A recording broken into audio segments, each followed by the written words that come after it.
Hello, everyone, and welcome back to a brand new episode of Switch 'em Up Saturdays right here on the Hollywood Critics Association Twitter page, Twitch page, YouTube page, and of course, Facebook page. We are very lucky to have a special guest today, and it's going to be a fun episode. And I want to first and foremost introduce my co-host for today, the one and only Mr. Chris James. Hello, everyone. Hi, Chris. How are you? I'm doing well. How about yourself, Scott? Good. So real quick, just let everyone know where they can find you and what you do. Absolutely. So I write for Award Circuit, and you can find me on Twitter, Instagram, everywhere at CWJ92 Movie Man. Okay, awesome. And our surprise guest today, we have Talia Ryder. You may know her from a little film that came out at Sundance called Never, Rarely, Sometimes, Always. We're very happy to have you on the show today. Where can people find you? I'm on Instagram, Twitter, Facebook, all of the things at Talia Ryder. Awesome. Okay, great. So, Chris, when did you first see this film? So I saw it at a screening room back when we were allowed in public in February. So I think it was one of like the 2 or 3 last films I saw with other people that don't live with me. So fond memories there. But I was really struck by just how very raw and emotional it was. But it was just a really, really affecting story and really amazing performance for both you and Sydney Flanagan. Yeah, I got to see the film during the world premiere at Sundance. And what it was a very special experience to see this film there. And I was moved by the reaction afterwards and how much I feel like this movie is going to not only impact people's lives when they saw it, but also how much of a longing effect this movie will have. I think this movie is going to be very helpful for a lot of people, and it's going to open up a lot of conversation, and it already has. But I think more and more as time goes on and we keep talking about this film, there's going to be more and more discussion about it. So, Talia, let's move over to you. Very curious to, first and foremost, how did you get into the wacky world of acting? I was a dancer from a young age. I had no intention of being an actor. I was a hardcore dancer. I danced like 20 hours a week from ballet to hip hop.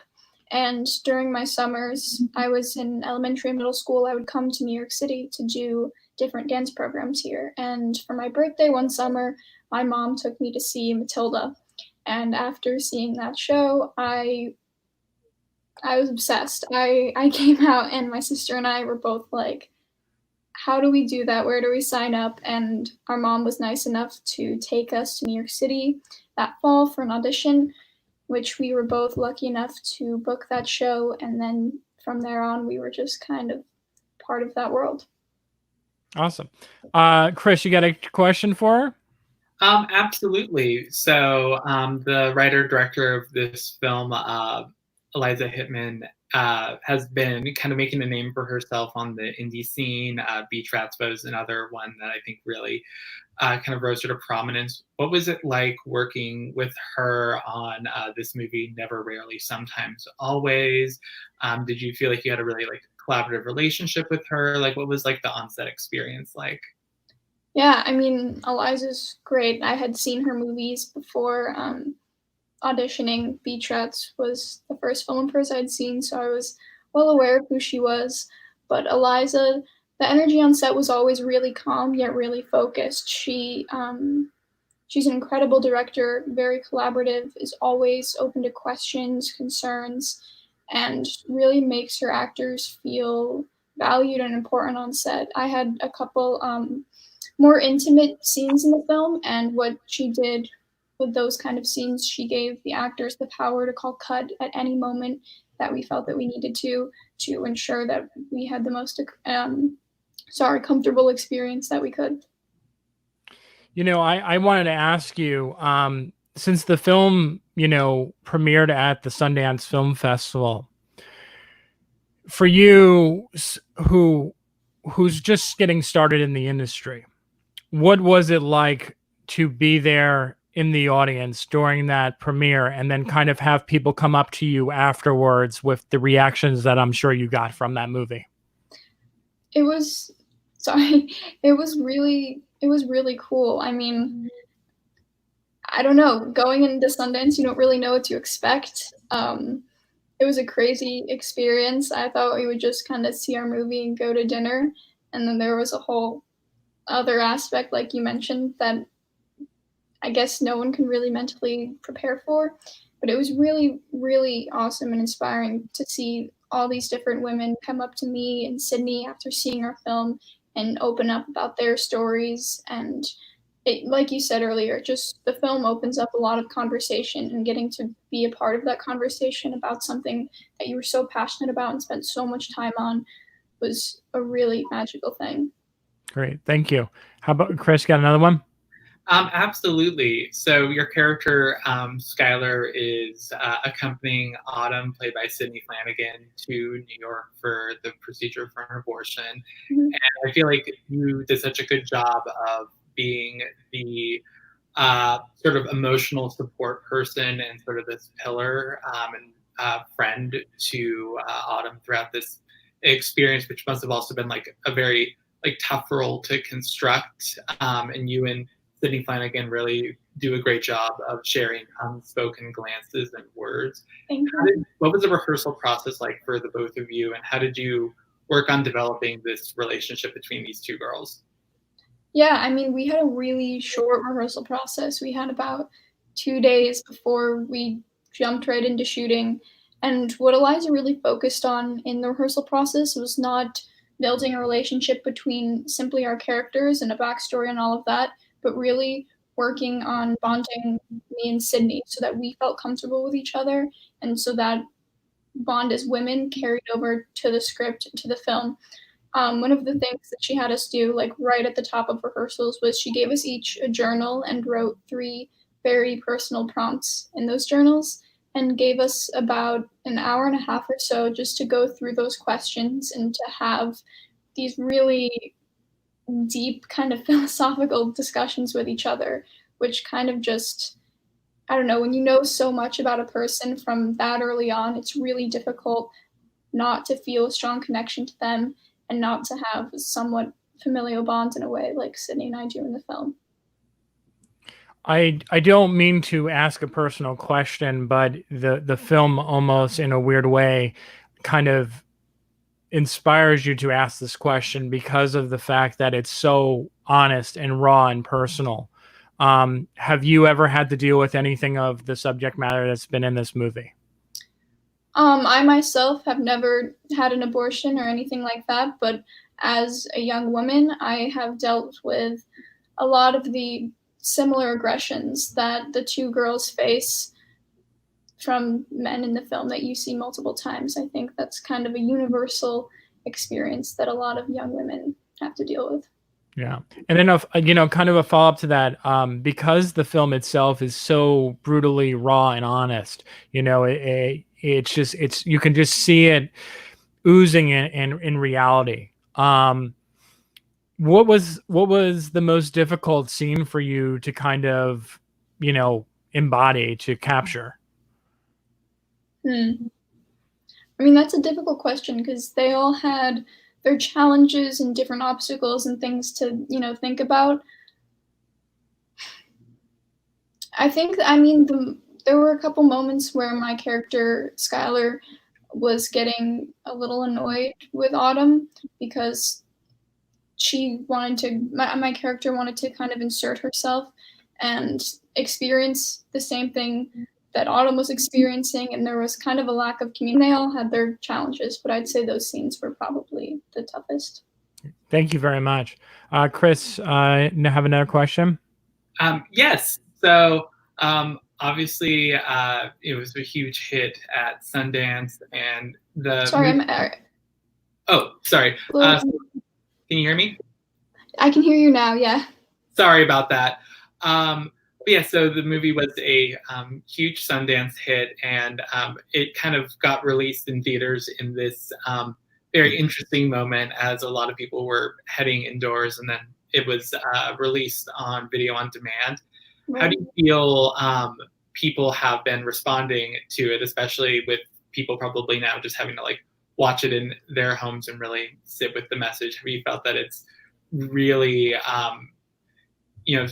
reach people in a different way now that it's being shown in a different medium? Yeah, I mean, at first we were all a little bit disappointed that we weren't going to have the theatrical release, because watching a film like that's as honest and kind of gritty as Never Really Sometimes Always. It kind of has a different feel on a movie theater screen, but because it was released on VOD, there's a whole other audience that's able to watch the film that may not have been able to watch it before, and that's the purpose of making this film in the first place, is to get as many people to see it as possible. And it makes me really happy that a lot of people home, a lot of young girls are watching this film now, because with the pandemic going on and everything with COVID, it's really easy to forget that there's other issues in our country and other things that are under attack. I mean, with everything that's going on, reproductive health care has been even more difficult to access, and we can't forget about it, and we can't stop talking about it. So reading all those DMs and seeing people talk about it and people getting angry about things, that's what I love to see, and that makes me really happy. Great. And you're so right. I feel like over the last couple of months now, it's kind of like the world has stopped and we've only focused on coronavirus and what's going on in the media, but really we haven't had conversations about all these other things that were always problems and Right. continue to be problems and are now just being kind of like put to the side, even though they're real issues. So thank you for pointing that out and bringing that up. I want to jump over to your career and kind of how you got started. You talked briefly about seeing Matilda and how that impacted you and what made you want to become an actor. But you also did a little producing for a video for your school. And I'm curious what that was like and what was it like to be a producer? It was actually not through my school. It was through a dance company I was a part of at the time. Social issues have always been really important to me, and I was 15 when the Parkland shooting happened, and it really, really upset me to see how adults were addressing the issue in the news, and how I felt that a lot of teens that were speaking up weren't being listened to, and a lot of people were misrepresenting what us as kids really meant.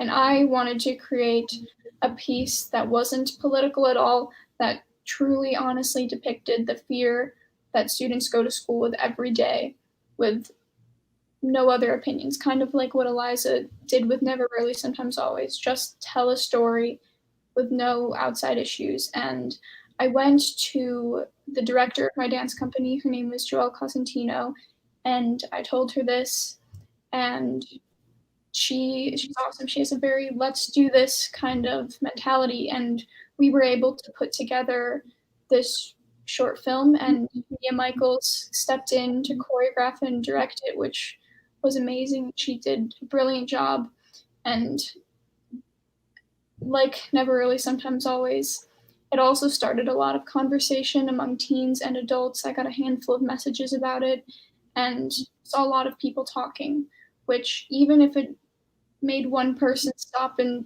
think or rethink, that's really all you can ask for. Great. We'll ask you two more questions. Chris, I'll let you go with the next one, and then I'll ask the last one, and then we'll let you go. But I do definitely appreciate you coming on and sharing your story with us. Absolutely. No, I think it's really interesting how you talked about how between abortion and school shootings, how you've really used your time as an artist to shed light on important issues. I'd love to hear you just speak more about what do you think the role of an artist or of art is in terms of bringing to light these important subjects, or how do you in your career want to further address some of these really heavy and topics that we need to be talking about? Yeah, I mean, art's a really cool thing, I guess. It can be used for so many different things. It doesn't always need to share a super important message or change people's minds or make people even think. But I hope with my career and path as an artist that I can continue being a part of pieces that start a lot of conversations, because I've had a lot of different mental awakenings and different ideas come to me through art, and I have been so inspired by that. So for the last question, to talk about something a little bit more lighthearted and a little bit more upbeat, I don't even know how lucky you are that you get to work with Steven Spielberg, and that you got to work with Steven Spielberg. And I know that the movie now probably doesn't have a real release date, but me and Chris are both musical buffs. We love musicals. So I have to ask, what was it like, especially now hearing your story that Matilda was what actually inspired you to become an actress? What was it like to actually get a part and working with Mr. Steven Spielberg? I mean, working with somebody that you kind of grow up idolizing is a once-in-a-lifetime experience. It was incredible, and Steven created a really family-oriented environment, and I don't know, being on set felt like a different adventure every day. It was a lot of fun. Great. Well, thank you so very much again. Both Chris and I really do appreciate you coming on the show and sharing. We won't take up any more of your time, but we do appreciate it. And best of luck in the future. You're a bright star. You're going to be huge. Thank you. Thank you so much for having me. It was lovely talking to you both. Wonderful. Yeah, lovely talking to you too. Take care. Bye. All right, Chris. So we need to now talk about this movie. We need to have a conversation about how difficult this movie was to watch, how raw and honest this movie was, and I don't think you can ask for a more effective film about abortion than this movie.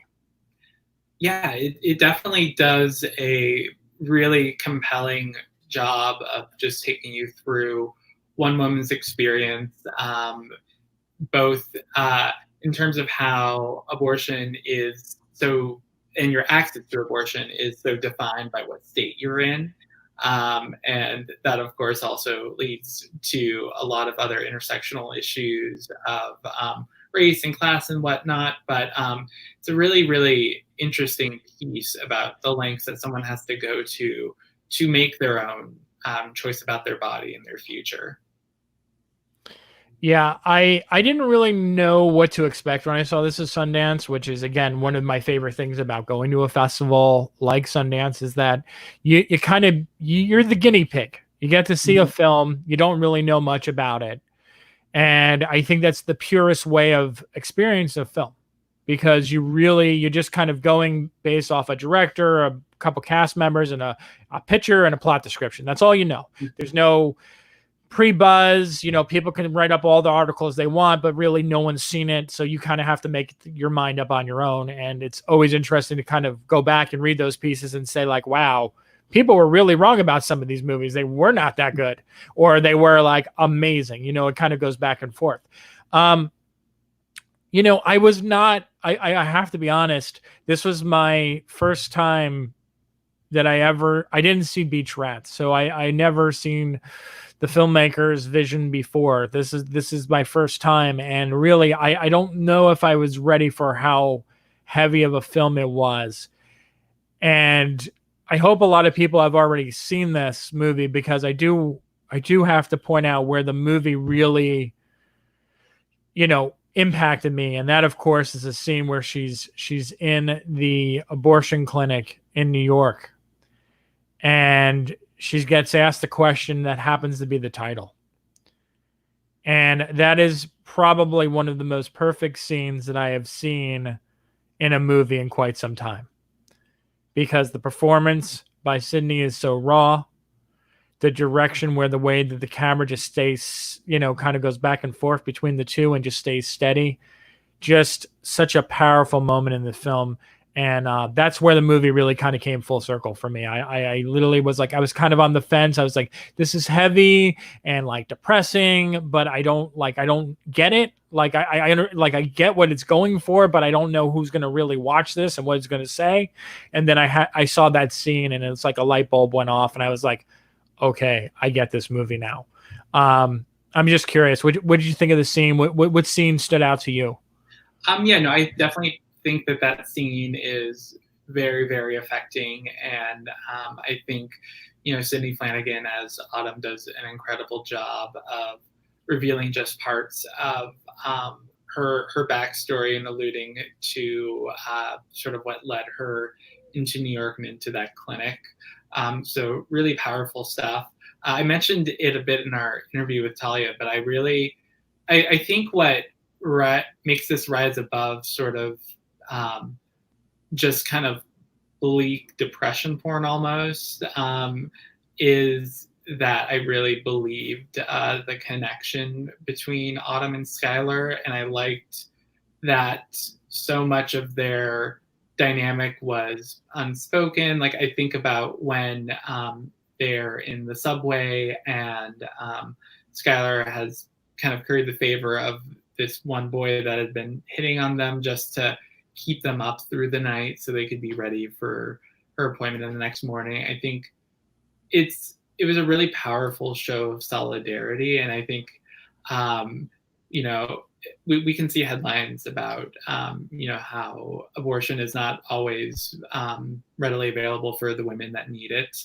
But I think that this was a really good story of how everyone needs their support system and how we really can't go through this alone. And support can look like a lot of different things, especially when there aren't a lot of choices available to you. Yeah, I mean, there's a lot of factors in this movie. One thing that I really, really loved about the film was that it didn't really explain a lot of the stuff that happened.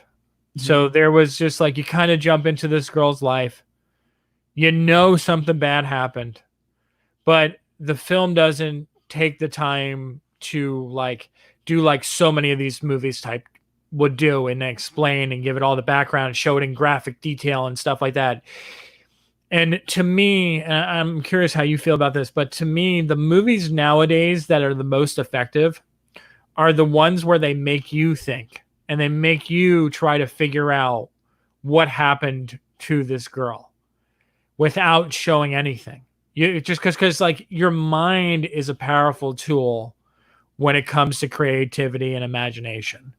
And when you see a heavy film like this, where there's such a important topic and your mind wanders and you're like, well, what happened? Like, who was it?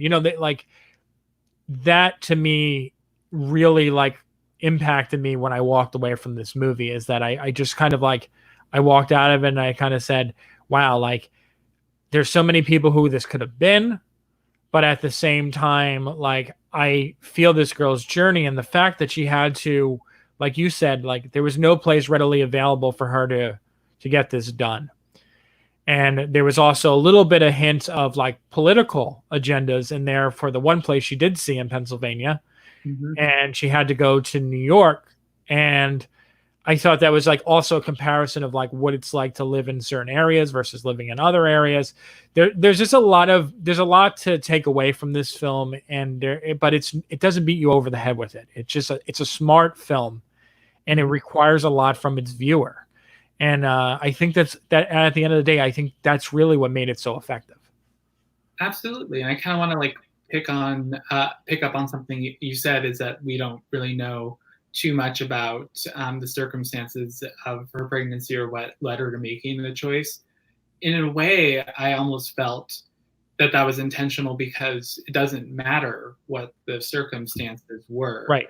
That it's kind of neither here nor there why she wants to procure an abortion. All that matters is that she wants to make this choice for herself, and it becomes this really Herculean task both for her and her best friend to get this done based on, quite frankly, like political circumstances in this country, and how there is just kind of a whole lot about your life that is determined on where you are, and especially as a teenage girl, that you are just kind of plopped there.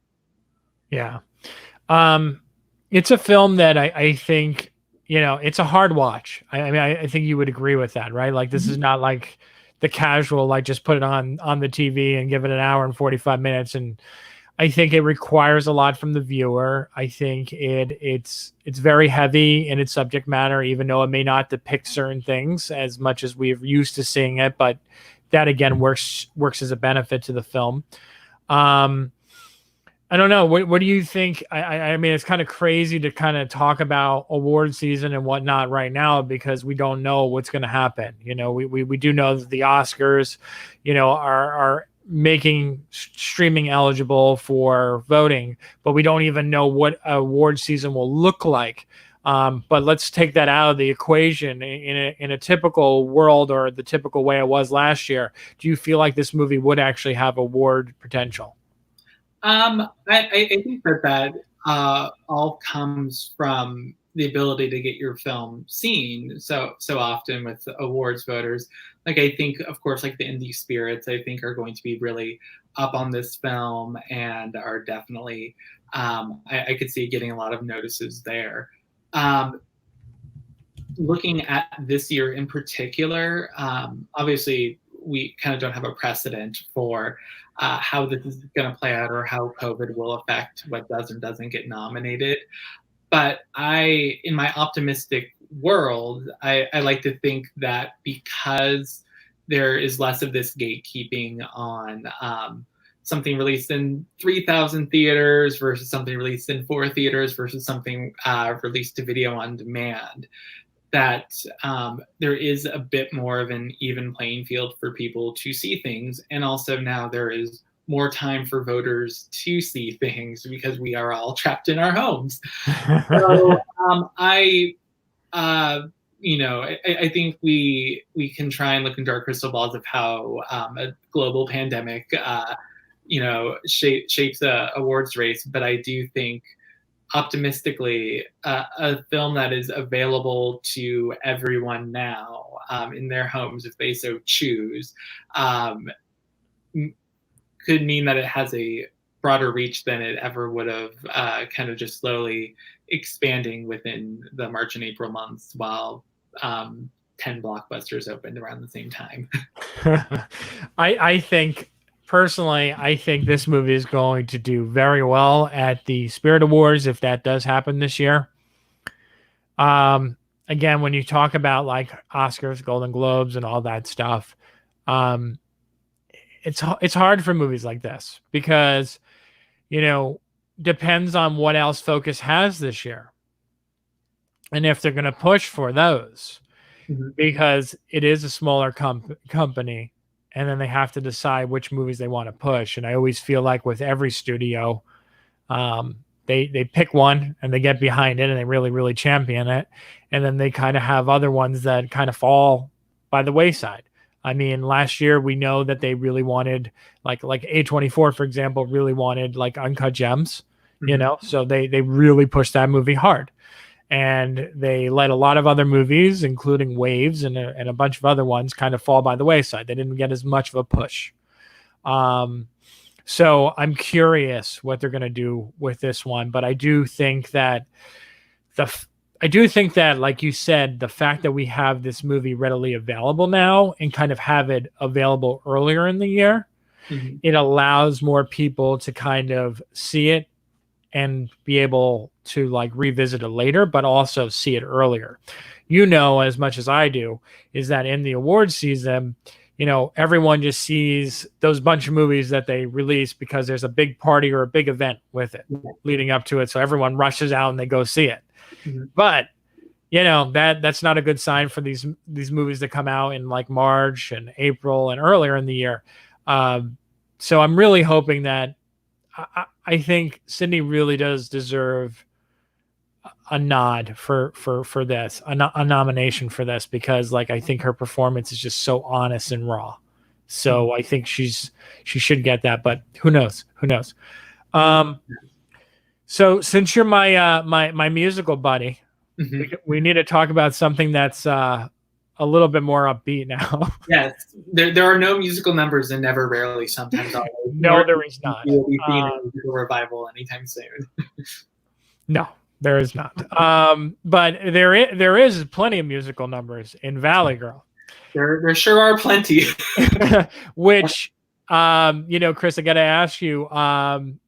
I'm guessing you're a child of the '80s, like me.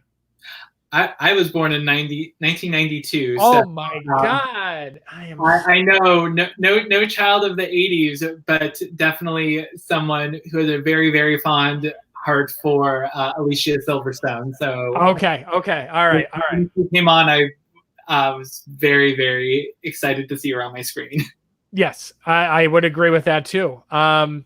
So did you see have you seen the original film that this is based off of?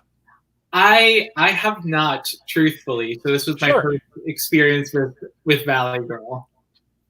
Okay. So obviously I will tell you, I am a child of the '80s. So I was born in 1982, and obviously growing up, watched a lot of movies like Valley Girl. John Hughes, of course, was a big part of my life, both, you know, as a filmmaker and also as a writer. A lot of people don't realize, like, he wrote movies like Planes, Trains, and Automobiles, and, you know, the first couple of vacation movies. So, like, Valley Girl is not written by John Hughes at all, but it kind of has a very similar kind of vibe and tone to it as a John Hughes movies, which is why I bring this up. And it was also the first on-screen appearance of Nicolas Cage. Yes, it was the first. And I think it's still like one of his best campy roles to date. I mean, you know, nowadays, like, he does like 25 directed DVD or on-demand movies a year, so I don't count those anymore. But I'm talking about like real like roles where he got casted for, and actually like movies that came to a movie theater. Remember those things, guys, from 3 months ago? So I had expectations for this going into it, and I have to say that and I think it's funny because a lot of people have actually had a similar reaction to this that I had, and that is like, this is probably the most fun and escapism that I needed during this crazy time. Chris, what'd you think? So I will be on the other side. It felt so it was nice and fun and colorful, but I didn't feel compelled really by anything. I think what you're talking about with it felt like, or the original felt like John Hughes, but wasn't written by John Hughes. Yeah, it felt a lot like someone took all of the aesthetics of the 80s, or all of the aesthetics of like the tens movies that are all emulating the 80s. And I just feel like nothing was there from the characters. I think what makes John Hughes movies so wonderful and indelible are that he takes the plights of these teenagers really seriously and really wants you to hear what it's like to be in their shoes. And I felt like it almost like reminded me of Grease in a way, which is of course like wonderful escapism, but it just felt like everyone was such a broad caricature that it was mostly just like a lot of fun colors popping at you, which is absolutely fine. And like for escapism, like, listen, we all need to find our escapes any way we can. But I find that I've been like having my escape movies in like my readily available like comfort food films. I don't wouldn't necessarily put this on the docket. Interesting. So did you what'd you think? Like what makes you say that? I know you were explaining that the characters didn't seem as like fleshed out. Mm-hmm. And I kind of wonder if it's because you haven't seen the original. Because because like, again, this is like a product of its time in a weird way. And me and Ashley always have this conversation is like, when you don't watch a movie like when it comes out and it's like so ingrained in that time period, you kind of like lose something. Like it doesn't have the same impact. And very few films I think do, like where they like actually like throughout time you keep going back and you can say, oh, really understand why this was such a big hit. And Valley Girl, like this new one, is very similar. So I'd be curious if you go back and watch the original, what you think of the two, because I thought in a surprising way, it was actually almost identical in terms of the storyline and the characters. It was just like different actors playing it. And the music was like the selling point of this movie, was that they took the soundtrack of the first one and then they turned it into a musical, like Mamma Mia type thing, where it basically was a similar story, same kind of like characterizations, and just told like from a perspective of Alicia Silverstone being the mom explaining to the daughter what her life was like. But it's interesting that you say that it didn't work for you, but was it just really just the lack of character development? Well, I think even too, like I think Mamma Mia is a great example. I am a huge Mamma Mia devotee, but I think that if you contrast how both of these musicals use music, I weirdly felt that these songs were used in Valley Girl. Using them as filler is the wrong way to put it, but I never felt like I was learning more about the characters. I feel like it was always just about like, you remember this song, this is fun, and everyone like sounds well enough singing them, and it's like a good time. But I do think like Mamma Mia, you're getting actors who, I think it always goes back to the question of, do you hire a better singer or a better actor for a musical? And I think for Mamma Mia, what you really get is you get these actors interpreting these ABBA songs and forming a very fun but like also very melodramatic story out of it. And I kind of felt like we took just like the paint by numbers base coat of what a high school movie is, and we put 80s songs on top of it, but I don't feel like the songs ever elevated any of the characters or the story elements that were coming. You know what? That is a really good point. I am not even going to lie, because, like Mamma Mia, you're right. Like the songs move the story forward. And it's actually what I said about Greatest Showman, which I don't know if you like that movie, but like Greatest Showman, to me, like as much as people criticize that because of the fact that it's not telling the accurate story of, what is it? P.T. Barnum. It doesn't really tell the accurate story, but this music that's in it is like this fictionalized version of it, but it tells the story. Every song has its purpose, and it kind of comes full circle in the end with the last song. This one, in a weird way, you're right. It's just kind of like the music numbers are in there to be like, this is fun. Remember this song? And it doesn't really progress the story in any way. So that is a really good point. And I don't know. It's to me, like, maybe it's because I didn't think about that when I was watching it. And maybe it's because I watch so many depressing movies that I just kind of like, when I saw this, it just made me so happy and just like hopeful. And again, the 80s thing for me, it's just because the music is there and that's the songs I grew up with. It was all encompassing. And I was just like, I was in it. And I think, looking at the film itself, and I'm curious to think what you thought of the acting, because I think that Jessica Roth and the guy, Josh Waterstone, Whitehouse, I think his name is Josh Whitehouse.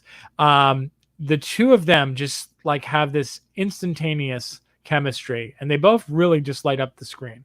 Did you feel the same way or no? Oh, I felt like she was doing the heavy lifting, and we got a mannequin. But I think like you hit on something that I think is wonderful, and I've also been just like watching Pretty Woman and Miss Congeniality and comfort food. So like I've been indulging in less of the depressing and more of the fun stuff. So I could see like it is like a light and fun. I feel bad for like beating up on this like poor film that just wants to put a smile on your face. It has a good heart and it has a good soundtrack. Like I think it's all about like modulating expectations. But yeah, I think like Jessica Roth, like she is great in the Happy Death Day films. I think she's a real star, and I think that she like does a good job of carrying this movie, but it does kind of feel like it's being carried on. You want to listen to these old songs again, which is like not the worst way to spend a Friday night or Saturday afternoon. No, not at all. All right. So we're kind of split on that one. So that's fine. So before I let you go, what's something else that you've been watching since you haven't been on the other show? What's something that's our other show? That's a plug for our other show. What you're watching. Yeah, so I've been watching a lot. I kind of talked about how it's allowed me to return to old favorites. Yes. And I even like have my like list of what I've been watching. But in terms of like recent releases, I thought Bad Education was just really fantastic. I think Hugh Jackman and Allison Janney are such a good pair, and it really makes for a really satisfying watch. And then for the first time ever, I had never seen What's Up Doc with Barbara Streisand and Ryan O'Neal. Yeah. I started like seeing people watching it online, so I went on to Criterion, and I had an absolute ball. I feel like watching like old screwball comedy like that was really, really fantastic and gratifying in a weird way. And then on TV, I've really been loving Mrs. America. I think that it's been such a really sprawling and interesting look at the ERA and the women's rights movement in the 70s, but even just like a really grand contextualization of that time in the culture. So I'd highly recommend that. And I really like escaped into Upload for like a couple days. It was just like a very, very, that and Dead to Me were very fun half-hour binges. So I'd highly recommend those as well. Great. I just want to talk about like real quick, just with bad education with you. I mean, I am like kind of bummed that HBO picked that up because of the fact that don't you feel like that movie really would have had like chances for award season? Oh, absolutely. I would handily give Hugh Jackman and Allison Janney nominations for. I feel like what they did is they really nailed the specificity of these kind of larger than life characters. Like I love Hugh Jackman's like skincare routine, which I thought was great. Allison Janney both like makes her accent exaggerated, but also grounded and realistic. The minute she started talking, I was absolutely in love with the character. I think it's really interesting to have a humane look at people who are defrauding the school system. And I think it really walks that tightrope well of these are criminals who have done something very bad, but it's interesting to get to know their psychology because they're people who did a bad thing, but they're also people with just interesting worldviews. And I really enjoy being taken into this Long Island school system. And I'm like going to butcher the name, so I apologize. But Geraldine Vishwana from Blockers, I think, is really, really incredible and another promising young actress. Oh yeah, no, I think her and that girl from Never Have I Ever are like going to be like they're like going to be huge, and like give them like another 5 years, they're like going to be huge. How did I not mention Never Have I Ever? I don't know. What a delightful show. Another just like I think that's what's been great too is these like half-hour shows that have been premiering. I like devour in a day. It's wonderful. No, it's great. No, trust me. Listen. I always joke about this. I don't usually watch television. And like the last couple of weeks, I'm not going to talk about Upload because I want to talk about it on Tuesday, but I saw that. I saw Never Have I Ever. I watched Hollywood. I mean, I've been watching TV shows. It's kind of crazy because like I always only watch movies, and I've actually watched a bunch of series and actually finished them. So there's a lot of great content out there. If like you're looking for content, there is no shortage of great content out there. It's there. I want to watch Miss America next. Oh, highly recommend. It's absolutely great. And I think speaking to kind of the point we were talking about bad education, I think it was a risk to make the Phil Schlafly the protagonist, but I think Cate Blanchett really does such an incredible work with this person, and it shows sort of the dichotomy between the feminists at the time pushing us forward and this person who found a stranglehold or found a way up by pushing other people down. And it's a really fascinating compare and contrast, and each episode takes a look at a different person within the women's rights movement. So you really you get a character focused deep dive into a story and a time and a place, and it's really fascinating.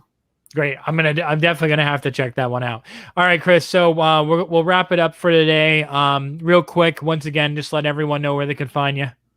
Absolutely. I'm on Twitter and Instagram at CWJ92MovieMan, and thank you so much for having me on, Scott. This was wonderful. Oh, no problem at all. Always a pleasure. You can find me on Twitter and Instagram at The Other Scott M. And of course, go to the HollywoodCriticsAssociation.com to read up about all of our members. We got a couple new members this year, and we'll be having another show on Wednesday. Almost said Tuesday. It used to be Tuesday. We're going to be doing What You Watching on Wednesdays. So tune in then. And thank you so much for spending a little piece of your Saturday with us. Thank you. Absolutely. Thank you, guys. Have fun. Have a good weekend. Bye. Bye.